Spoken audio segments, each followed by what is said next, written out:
Welcome to my channel. ఈ video చూస్తున్నారంటే మన ఛానల్లోకి వచ్చేసినట్టే. మళ్ళీ వెల్కమ్ ఎందుకు అయినా పర్లేదు అండి. Welcome to my channel. ఎక్కడున్నాను, ఏం చేస్తున్నాను, ఎందుకు వచ్చాను అన్నది తెలుసుకునే ముందు అసలు రాముడి గురించి, రామాయణం గురించి మనలో చాలా మందికి తెలుసు. మీరు రామాయణం గురించి ఏం తెలుసుకున్నారో నాకు చెప్పండి. నేను రామాయణం గురించి ఏం తెలుసుకున్నానో మీకు చెప్తా. ఇవన్నీ తెలుసుకునే ముందు మనం ఎక్కడున్నామో చెప్పాలి కదా. ఖమ్మంలో శ్రీరామనవమి కోసం భద్రాచలంలో తలంబ్రాలు కలుపుతారు కదా. ఖమ్మంలో ఉన్నా అంటున్నావు, మరి భద్రాచలంలో కలుపుతా అంటున్నారు ఏంటి అనుకుంటున్నారా? వడ్లుంటాయి కదా, ఆ వడ్ల నుంచి బియ్యపు గింజను తీస్తారు. ఎలా తీస్తారు? గోటితో తీస్తారు. శ్రీరామ శ్రీరామ అనుకుంటూ తీస్తారనమాట. అవన్నీ అందరూ కొంచెం కొంచెంగా తీసి ఇలా ఊరేగింపు చేస్తున్నారనమాట. ఇదంతా చేసింది ఎవరో తెలుసా? బాలాజీ సేవా కమిటీ వాళ్ళు. 4-5 years నుంచి చేస్తున్నారంటండి. ఒక గుడి నుంచి ఇంకో గుడికి ఇలా తీసుకెళ్తున్నాం, రాముల వారి గుడికి. శ్రీరామ శ్రీరామ అంటుంటేనే మన మనసులో ఏదో తెలియని ఒక అలజడి వస్తూ ఉంటుంది కదా, ఏదో పాజిటివ్ ఎనర్జీ. ఇంతకీ రామాయణం గురించి నేనేం తెలుసుకున్నానో చెప్తాను అన్నాను కదా, చెప్తాను. రామాయణ భాగవతాలు అంటే జీవితం గురించి తెలుసుకోవడమే కదా. మరి అదేంటి, మరి 60 ఏళ్ళు అయిన తర్వాత 70 ఏళ్ళు అయిన తర్వాత చదవండి అని చెప్తూ ఉంటారు కొంతమంది. నీకు చదవడం వచ్చిన దగ్గర నుంచి రామాయణాన్ని నేర్చుకుంటే జీవితం గురించి నేర్చుకున్నట్టే. ఈ రామాయణంలో తాటకి సంహారం తెలుసు కదా మనకి. అలాంటప్పుడు ఏమర్థమైంది మీకు? ఇదిగో రాజధర్మం ఏంటి? ప్రజలకు న్యాయం చేయడమే. ప్రజల్ని హింసించేవారు స్త్రీ అయినా సరే జాలి చూపకూడదు అని అర్థమైంది. మరి ఆ శ్రీరాముడు అంత పెద్ద రాజ్యాన్ని వదిలి అరణ్యానికి వెళ్లారు కదా, ఈ విషయంలో మీకేమర్థమైంది? తండ్రి మాటను మించిన ధర్మం లేదని. మనం బాధపడిన ప్రతిసారి ఏం గుర్తు రావాలో తెలుసా? దుఃఖం మన హ్యూమన్స్ ని, మానవుల్ని మరణించే వరకు తెస్తుందని దశరుని మరణం మనకి తెలియజేస్తుంది. ఇప్పటికైనా అర్థమైందా మన లైఫ్ స్టైల్లో రామాయణ భాగవతాలు మన బ్రెయిన్ లో ఎంత వరకు ఇన్బిల్డ్ చేసుకోవాలి అని? ధర్మంగా ఉండాలి, న్యాయంగా ఉండాలి. అసలు ఈ రోజుల్లో ధర్మము న్యాయము ఎక్కడున్నాయిలేండి అని చెప్పి చాలా మందికి అనిపిస్తూ ఉంటుంది. నాకు కూడా అనిపిస్తుంది, దాంట్లో ఒకదాన్ని నేను కూడా. అరే పోనీలే, పాపం అని ఏమేం చేస్తే మన నెత్తి మీద టోపీ పెడుతున్నారు. ఏమోలేండి, ఆ పాప పుణ్యాలు ఆ దేవుడే చూసుకోవాలి. ఇలా ఖమ్మంలో ఊరేగింపు జరిగింది కదా, వీటిని భద్రాచలం తీసుకెళ్లి తలంబ్రాలు కలుపుతారు. మా ఖమ్మం నుంచి సారె కూడా వెళ్తుంది. అమ్మమ్మ వాళ్ళ ఇంటి నుంచి తీసుకెళ్తాము, చూసేయండి నెక్స్ట్ వీడియోలో. కొన్నిసార్లు అనిపిస్తుంది, అమ్మా ఆ దేవుళ్ళకే తప్పలేదా ఇన్ని కష్టాలు అని చెప్పి. మనం ఇంకా రామాయణం గురించి ఏమేమి తెలుసుకున్నామో తెలుసుకుందామా? భార్యాభర్తల బాండింగ్ అంటే ఇదే ఏమో కదా. మరి భర్త కష్ట సుఖాల్లో నేను కూడా ఉంటా అని చెప్పి ఆ సీతమ్మ తల్లి అరణ్యానికి వెళ్లారుగా. రావణులంకేమో అంత పెద్దది దహనం అయిపోయింది. రావణుడికి పతనం స్టార్ట్ అయిందిగా. ఎందుకు మొదలైంది ఆ పతనం? సీతమ్మ కన్నీరు వల్లే కదా. మరి ఒక పతివ్రత కన్నీరు భూమిపై పడించో అరిష్టమేగా.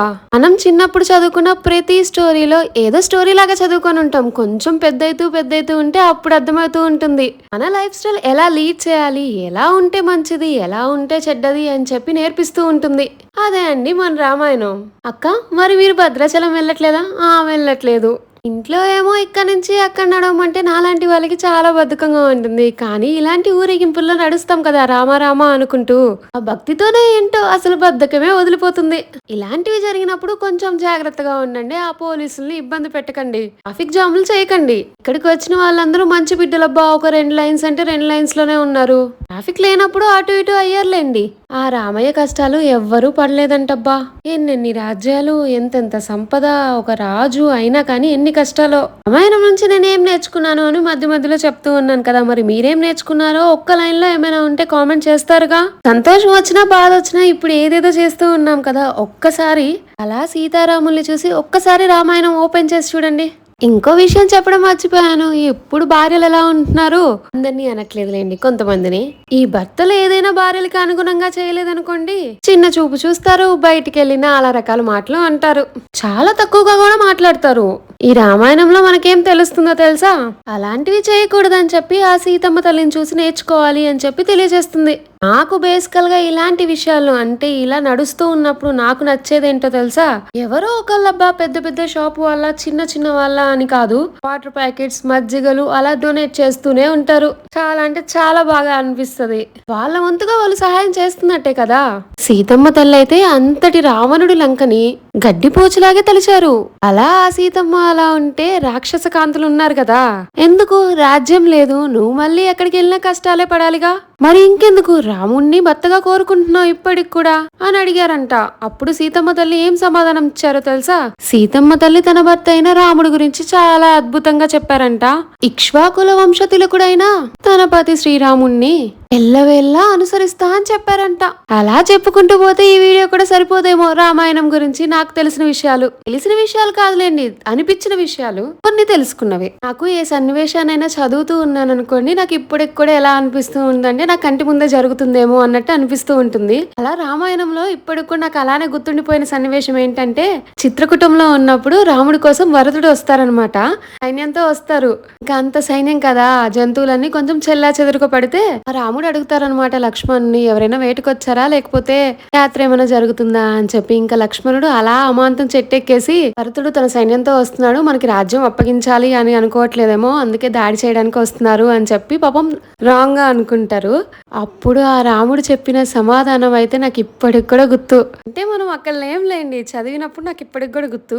భయం ఎందుకు లక్ష్మణ, ఒక వస్తువు పైన ఏమైనా అత్యాశ పెంచుకుంటేనే కదా దూరం చేస్తారని భయపడాలి.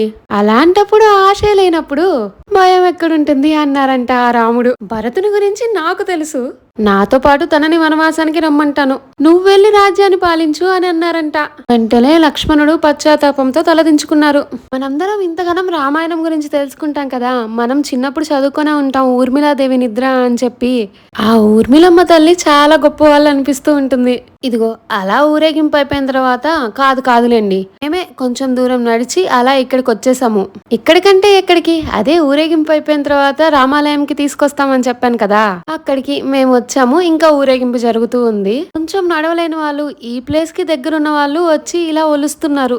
ఈ రోజులో జరిగిన ఒక మంచి విషయం ఏంటో తెలుసా, బేసికల్ గా మీరు ఎప్పుడైనా అబ్జర్వ్ చేశారో లేదో నేను చెప్తూ ఉంటాను, గర్భగుడిలోకి వెళ్ళినప్పుడు నాకు చాలా భయం వేస్తుంది. భయం అని కాదులే కానీ ఏమో మల్టిపుల్ ఫీలింగ్స్ వస్తాయా అని చెప్పి. ఇంకా దేవుడి విగ్రహాన్ని పట్టుకున్నప్పుడు ఇంకా నాకు ఎలా ఉంటుందో ఒకసారి ఆలోచించండి. అలా ఊరేగింపు అయిపోయింది. ఇంకా ఊరేగింపు చేసినవన్నీ ఈ గుడి లోపలికి తీసుకువెళ్తూ ఉన్నారు. అప్పుడు నాకు మా మామయ్య విగ్రహాన్ని చేతిలో ఇచ్చారు. ఇంకా చూసుకోండి అసలు ఎన్ని ఫీలింగ్స్ నా మనసులో నడుస్తున్నాయి అన్నది. యాక్చువల్ గా ఆ మూమెంట్ ని వీడియో క్యాప్చర్ చేయలేకపోయాను, షార్ట్ వీడియోలో కొంచెం ఉంటే ఇచ్చానులే గానీ, పెట్టానులే గానీ. ఇంకేంటి, మీ ఇంట్లో చిన్నపిల్లలు ఉంటే ఖచ్చితంగా రామాయణాలు భాగవతాలు నేర్పిస్తారు కదా. నేను కూడా పెద్దగా ఇంట్రెస్ట్ చూపించేదాన్ని కాదు, పెద్ద అయిన తర్వాత ముసలోళ్ళు చదువుతారు అన్న ఫీలింగ్ లో ఉండేదాన్ని. ఇలా చేయొద్దు అని చెప్పినా గానీ నా మనసు ఎందుకో విందు. ఎలాంటి విషయాలు అంటే, ఎవరైనా ఏమైనా అన్నారనుకోండి, అది మనసుకు తీసుకుంటాను. వాళ్ళు అలాంటి వాళ్ళే కదా అని వదిలేను. భూతద్దంలో పెట్టి చూస్తాను, నన్నే ఎందుకన్నారు, నాకే ఎందుకు జరిగింది, లైక్ అలా. మీన్వైల్ అలా ఉన్నప్పుడు ఏంటంటే కొంచెం నెగిటివ్ వైబ్స్ కూడా వస్తూ ఉంటాయి. అలాంటి మైండ్ సెట్ కానీ అలా స్ట్రాంగ్ గా ఉండని వాళ్ళైతే, నాకు నా పర్సనల్ గా అనిపించింది ఏంటి అంటే, కొంచెం డెవోషనల్ గా వెళ్తే పీస్ ఆఫ్ మైండ్ మనకి మన ఫ్యామిలీ వాళ్ళకి ఉంటుంది అని. అంటే మనలో ఉన్న మన లోపాలు మనకి తెలిసినప్పుడు అవి ఎవరైనా చెప్పినా కానీ యాక్సెప్ట్ చేయాలి. ఈ రామాయణాలు వీటి గురించి తెలుసుకున్నప్పుడు అలా మనసు కొంచెం హ్యాపీ అనిపిస్తూ ఉంటుంది. నైట్ ఇదంతా ప్రోగ్రామ్ అయిపోయేసరికి 11 అయినా అవుతుంది. భోజనాలు అయితే ఇక్కడే అవైలబుల్ గా ఉన్నాయి. ఎందుకో కానీ ఎక్కువ క్రౌడ్ ఉన్న ప్లేస్ లోకి వెళ్తే ఈ ఎండాకాలం అబ్బా ఉబ్బుబ్బా చెమట అనిపిస్తూ ఉంటుంది కదా. మనం మనసు పెట్టి ఏదైనా కార్యక్రమాన్ని చేసినా లేకపోతే ఏదైనా పాల్గొన్నా గానీ ఆ డిస్కంఫర్ట్ అన్కంఫర్ట్ మన మైండ్ కి రాదు. ఏదేదో చెప్తున్నానా, నాకు అనిపించింది చెప్పా. ఖమ్మంలో రాముడి గుడికి తీసుకెళ్తున్నామని చెప్పాను కదా, ఈ గుడిని ఏమంటారంటే పర్ణశాల. నిజంగా కొన్నిసార్లు మనం డెప్త్ గా ఏదైనా బుక్స్ కానీ ఏదైనా చదివినప్పుడు ఫీల్ అవుతూ ఉంటాం, మనం ముందే జరుగుతున్నట్టు అనిపిస్తూ ఉంటుంది కదా. అలాంటి విషయాల్లో నాకు పర్సనల్ గా అనిపించింది అంటే రామాయణం భాగవతాలు. ఇంకా ఆ భాగవతం గురించి అయితే నెక్స్ట్ వీడియోలో ఎప్పుడైనా చెప్పుకుందాం. కానీ కళ్ళల్లో నీళ్ళు తిరుగుతాయి. వడ్లని ఒలవాలంటే కొంచెం గోరైనా ఉండాలి కదా, చిన్నపిల్లకి గోర్లన్నీ తీసేస్తాం కదా. ఆ బుజ్జి బాబుకి కొంచెం ఒలవడం రాలేదు, కానీ ఎఫర్ట్స్ పెట్టాడు తీయాలి అని చెప్పి. మళ్ళీ భద్రాచలం వెళ్తారు అని చెప్పాను కదా తలంబ్రాలు కలపడానికి అని చెప్పి, అందుకే ఈ జెండాలన్నీ తీసేసుకుంటున్నారు అక్కడికి కావాలని చెప్పి. మెల్ల ఉన్నాయి మనకేలేండి. స్టార్టింగ్ లో ఒక వీడియో తీసా, రాముడు లక్ష్మణుడు ఆంజనేయ స్వామి సీతాదేవి ఊరేగింపు స్టార్టింగ్ లో ఉన్నారు కదా. ఇంకా ఊరేగింపు ఎండింగ్ లో అందరూ వచ్చి ఫొటోస్ దిగుతున్నారు. మనకి చూస్తేనే గూస్ బంప్స్ లాగా అనిపిస్తూ ఉంటాయి. ఇంకా వాళ్ళు వేసుకున్న వాళ్ళకి ఎన్ని ఫీలింగ్స్ ఉంటాయో కదా. ఇంకా లోపలికి బయట నుంచి లోపలికి తీసుకెళ్లేటప్పుడు అయితే చాలా మంది లోపల నుంచి బయటకు వచ్చేసారు, బయట నుంచి వచ్చారు, చుట్టుపక్కల వాళ్ళు వచ్చారు, అలా నడుచుకుంటూ ఉన్న వాళ్ళు వచ్చారు. ఇంకా గుడి అంతా ఫుల్ అయిపోయింది. నా వరకు నేనేమనుకుంటా అంటే మన రిలేషన్షిప్ అవ్వచ్చు, మనం ఏమైనా సంపాదించాలి అని కోరిక అవ్వచ్చు, వాట్ ఎవర్ ఏదైనా అవ్వచ్చులే కానీ మన ఎఫర్ట్సే మ్యాటర్ అని చెప్పి ఇంకా రిజల్ట్ గురించి ఆలోచించకూడదు అని బేసికల్ గా రిజల్ట్ గురించి ఆలోచించకూడదు అనిపించింది ఈ యూట్యూబ్ వల్లనే. అసలు ఏ విధంగా చేసినా ఏం చేసినా వ్యూసే రావట్లేదబ్బా. తప్పులు కరెక్ట్ చేసుకుందామా అంటే అది నా పర్సనాలిటీ కదా, నేను చేసేది వ్లాగ్స్, మరి నేను ఎలా ఉంటానో అదే కదా చూపించగలను. అలా అలా అందరూ ఫొటోస్ దిగేసిన తర్వాత లోపల గుళ్ళకు ఉరుకు. ఈ రోజు ఇలా మనం సీతారాముల కోసం చేస్తున్నాం కదా, ఎవరు ఎక్కువ సంతోషంగా ఉండి ఉండొచ్చు? చేసేవాళ్ళ, చేపించుకునే వాళ్ళ, చూసేవాళ్ళ, ఆంజనేయ స్వామి లక్ష్మణులుకా, అందరికా? అలా ఆలోచిస్తూ ఉంటే అనిపిస్తుంది మనం సంతోషంగా హ్యాపీగా చేసామనుకోండి, ఆబ్వియస్లీ ఆ దేవుళ్ళు కూడా హ్యాపీగా ఫీల్ అవుతారు అని చెప్పి. లైఫ్ స్టైల్లో కానీ లైఫ్ లో కానీ అనిపించింది ఏంటి అంటే ప్రతి ఒక్క విషయానికి తొందరగా కనెక్ట్ అయిపోతూ ఉంటాం కదా. ఎవరైనా కష్టం బాధ అని చెప్తే అయ్యో అనిపిస్తూ ఉంటుంది కదా, కానీ తీరా మనకే కష్టం మనకే అయ్యో అనిపించే టైం వచ్చినప్పుడు వీళ్ళకి ఇలానే జరగాలి అని చెప్పి కొంతమంది అనుకుంటారు, అవి మన చెవిలో పడతాయి. ఆ మూమెంట్ ని కూడా యాక్సెప్ట్ చేయగలగాలి. నేను దేవుని కోరుకోవాలి అనుకుంటే ఏది మారదు, సడన్ గా మారిపోవాలి అంటే ఎవరు ఏం మారరుగా.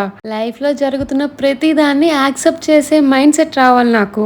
ఎవరేమి నాకు తప్పుగా చేసినా, నేనెవరికైనా తప్పుగా చేసినా, ఎవరేమి నాకు కరెక్ట్ గా చేసినా, నేనెవరికైనా కరెక్ట్ గా చేసినా, ఎవరి పాయింట్ ఆఫ్ వ్యూ వాళ్ళకుంటాయి కదా, అందరూ మంచోళ్ళే అందరూ చెడ్డోళ్ళే అని కాదుగా. అన్నిటినీ యాక్సెప్ట్ చేసే మైండ్ సెట్ కావాలి నాకు. ఇంకా టైం అయిపోతుంది కదా, అందరూ కొంచెం హడావిడిగానే ఉన్నారు. భోజనం చేసి ఇంటికి వెళ్ళిపోవాలి, ఎందుకంటే ట్రావెలింగ్ కి ఆటోస్ కూడా దొరకవేమో, 11 అయిపోతుంది. మనం వెయిట్ చేస్తున్న మూమెంట్ ఏంటి, ఆ సీతారాముల దర్శనం కోసమేగా. ఇంకా అందరూ ఒకేసారి అలా భోజనాల దగ్గరికి వచ్చేసారు అని అనిపించింది. ఆ టైంలో ఇంతమంది వచ్చారు కదా, క్లమ్జీ అవుతుందేమో అని చెప్పి, కానీ కొంచెం కూడా ఎక్కడ కాలేదబ్బా. ఈ ప్రసాదంలో జరిగే అద్భుతం ఏంటి అంటే అసలుకి అలా నోట్లో పెట్టుకోగానే ఇంకా అది అద్భుతమే, అమృతం అండి. మరి ఇంకేంటి, వీడియోస్ నచ్చితే లైక్ చేయండి, కామెంట్ చేయండి, షేర్ చేయండి, సబ్స్క్రైబ్ చేయండి. ఏదైనా టిప్స్ ఇవ్వాలనుకుంటే కామెంట్ చేసేయండి. ఫైనల్ గా అందరూ బాగుండాలి, అందులో మనం ఉండాలి, ఇంకంతే. జై శ్రీరామ్.